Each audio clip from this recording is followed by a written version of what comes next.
जीवन विलक्षण होता है कि मैया बेटी अपनी जिंदगी में 3 चीजें लेकर के आती है और तीनों चीजें लेकर के साथ में चली जाती है।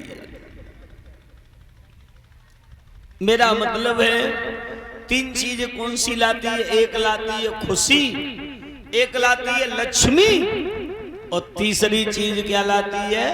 शक्ति। पूछो कैसे? एक पिता अगर अपनी बेटी को विदा कर रहा हो तो बाप पिता पे कितनी भी गरीबी क्यों न हो, लेकिन जिस समय अपनी बेटी को विदा करके भेजता है और बाद ना अगर जा जेब में हाथ डालेगो तो जाऊ में पैसा निकलेगो और अगर जा में डालेगो तो इसमें भी निकलेगा। बहनों और भाइयों, लेकिन कब तक? जब तक बेटी को डोली में नहीं बिठा देगा तब तक। और जो डोली में बिठाया तो फिर जेब में अगर हाथ डालेगा तो सारी की सारी जेबें खाली नजर आएंगी। दूसरे नंबर पर शक्ति। एक बूढ़े से पिता के शरीर में कितनी भी ताकत न हो, लेकिन सज्जनों जब बेटी की विदाई करेगा ना, शादी करेगा तो 2 महीना पहले से भागेगा, हलवाई को करेगा, कार्ड बांटेगा, टेंट वाले को करेगा, लेकिन ज्यादा ना बेटी को डोली में बिठा के विदा करेगा ना तो बिठाने के बाद सोई चारपाई पे लेट जाता है, उसकी शक्ति खत्म हो जाती है। मेरी मैया भाई जीवन में हमने देखा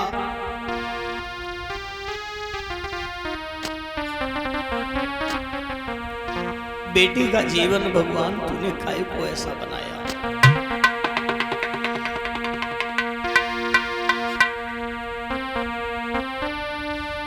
अरे बेटी है पराया धन, एक दिन चली जाएगी।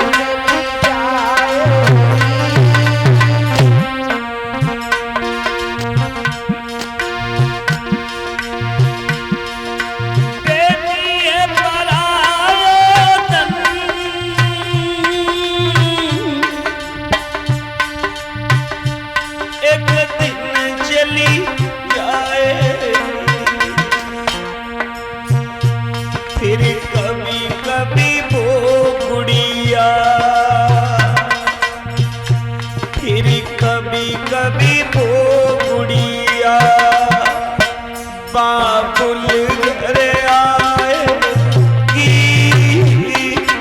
कभी कभी भोला रो बाबुला घर आएगी।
चली जाएगी।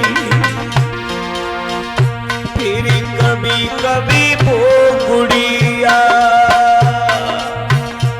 बाबुल घर आएगी।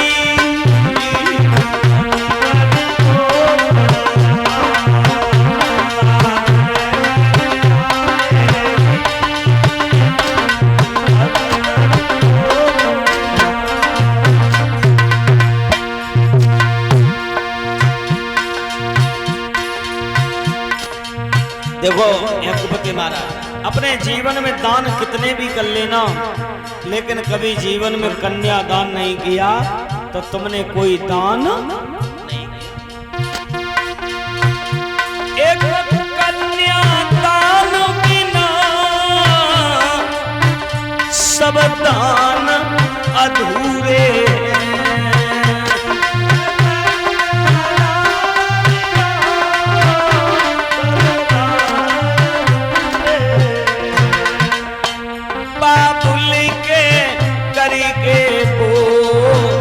तब अश्रु बहाएगी।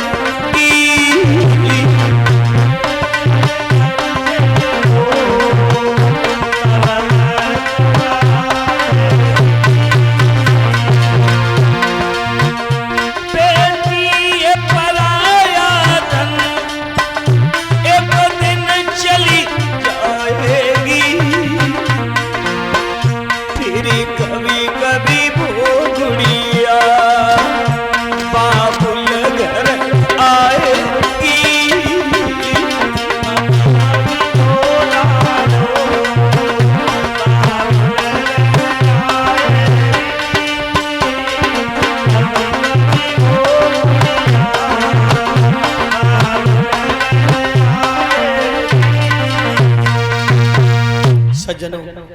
देवकी की विदाई हो रही थी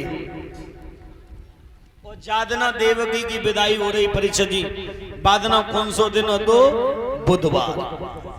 और ये बताया गया है कि बुधवार के दिन आजू बहन भैया का बिछोड़न नहीं होता। कंस कहने लगा चिंता न करो बहन, मैं तुम्हें छोड़ने के लिए चलूंगा। देवकी जो थी मैया के गले से लग करके नाना बात रोई। लेकिन कंस कहने लगा बहन रो ना, अगर तुमसे कोई